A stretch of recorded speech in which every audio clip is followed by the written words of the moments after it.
ಎಣ್ಣೆಯಲ್ಲಿ ಹುರಿಯಿರಿ. ಕರೆಕ್ಟಾಗಿ ಎಣ್ಣೆಯಲ್ಲಿ ಹುರಿದ್ರೆ ಗ್ಯಾಸ್ಟ್ರಿಕ್ ಟ್ರಬಲ್ ಬರೋಲ್ಲ. ನಿಮಗೆ ಗೊತ್ತಲ್ವಾ? ಒಂದೊಂದು ಸತಿ ಉಪ್ಪನ್ನೇ ಮರ್ತ್ಬಿಟ್ಟಿರ್ತೀನಿ ನಾನು. ಒಂಚೂರು ನಮ್ಮ ಮನೆಯಲ್ಲಿ ಉಪ್ಪು ಜಾಸ್ತಿ ತಿನ್ನಲ್ಲ. ನಾನು ಸ್ವಲ್ಪ ಉಪ್ಪಿನಕಾಯಿ ಸ್ವಲ್ಪ ಜಾಸ್ತಿನೇ ಹಾಕ್ಬಿಡ್ತೀನಿ ನಾನು. ಇವಾಗ ಈ ಒಗ್ಗರಣೆ ರೆಡಿ ಆಯಿತು. ರೆಡಿ ಮಾಡಿ ಇಟ್ಕೊಂಡಿದ್ದೀವಲ್ವ, ಇದನ್ನು ಇದಕ್ಕೆ ಹಾಕಿಬಿಡೋಣ.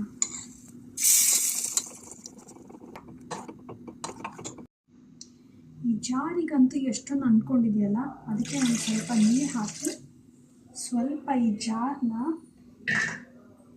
ಹೀಗೆ ತಿರುಗಿಸಿ, ಈ ಜಾರ್ ಮೇಲೆ ಹಾಕಿರೋ ಸ್ವಲ್ಪ ಜಾರನ್ನ ಹೀಗೆ ಅಳ್ಳಾಡಿಸಿ ಈ ಮಜ್ಜಿಗೆ ಹುಳಿಗೆ ಹಾಕೋಣ.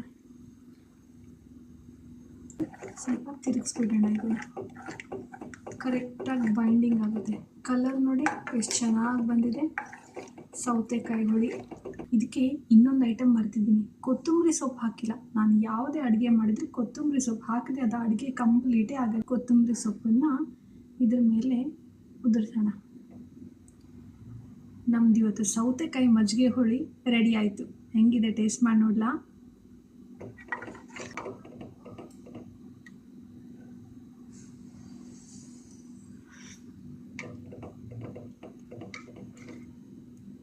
ಸೂಪರ್ ಆಗಿದೆ. ಇದು ಇವಾಗ ವಿಸಲ್ ಬರ್ತಾ ಇದೆ, ಬಟ್ ಪೂರ್ತಿ ವಿಸಲ್ ಬರೋ ತನಕ ಬಿಡೋದು ಬೇಡ. ಇವಾಗ ಗ್ಯಾಸ್ನ ಆಫ್ ಮಾಡಿಬಿಡೋಣ, ಸರಿನಾ? ಆ ಕುಕ್ಕರ್ ಇನ್ನೂ ತಣ್ಣಗಾಗಿಲ್ಲ. ಆ ಕುಕ್ಕರ್ ತಣ್ಣಗಾಗೋ ತನಕ ನಾವು ಚಪಾತಿ ಹಿಟ್ಟು ಡೋನ ರೆಡಿ ಮಾಡ್ಕೊಳ್ಳೋಣ. ಚಪಾತಿ ಹಿಟ್ಟು ಬೇಗ ನಾದಿಟ್ಟರೆ, ಚಪಾತಿ ಹಿಟ್ಟು ನಾದಿದ ತಕ್ಷಣ ಹಾಗೆ ಚಪಾತಿ ಮಾಡಿಬಿಡಬಾರ್ದು. ಅಟ್ಲೀಸ್ಟ್ ಒಂದು 10 ಮಿನಿಟ್ಸ್ ಆದರೂ ಅದನ್ನು ರೆಸ್ಟಿಂಗಲ್ಲಿಟ್ಟರೆ ಚಪಾತಿ ಬಹಳ ಸಾಫ್ಟಾಗಿ ಬರುತ್ತೆ. ಅದಕ್ಕೆ ಚಪಾತಿ ಹಿಟ್ಟನ್ನ ಬೇಗ ರೆಡಿ ಮಾಡ್ಕೊಳ್ಳೋಣ. ಸರಿ, ಇದಕ್ಕೆ ಒಂಚೂರು ಹಾಕೋಣ, ಚಪಾತಿ ಟೇಸ್ಟಿಯಾಗಿ ಬರುತ್ತೆ. ನಾನು ತಾವರೆ ಚರ್ಗಿನೇ ಬಳಸ್ತಾ ಇದ್ದೀನಿ, ನನಗೆ ಬಹಳ ಇಷ್ಟ. ಸ್ವಲ್ಪ ಹಿಟ್ಟನ್ನು ಕಲಿಸ್ಕೊಳ್ಳಿ. ಉಪ್ಪು ಹಾಕಿರ್ತೀವಲ್ಲ ಅದಕ್ಕೆ. ಟಿ ವಿ ಸೌಂಡ್ ಕೇಳಿಸ್ತಾ ಇದೆಯಲ್ಲ, ತುಂಬ ಜೋರಾಗಿ ಇಟ್ಕೊಂಡು ನೋಡ್ತಾ ಇದ್ದಾರೆ. ನನ್ನನ್ನು ನೋಡು ಬಾ ಅಂತ ಕರೆದ್ರು. ನಾನೇನು ಮಾಡಲಿ, ಅಡುಗೆ ಮಾಡೋದಿದೆಯಲ್ಲ. ಇಲ್ಲ ಅಂದರೆ ಹೊರಗಡೆಯಿಂದ ಆರ್ಡ್ರ್ ಮಾಡೋಣ ಅಂತ ಹೇಳ್ತಾರೆ.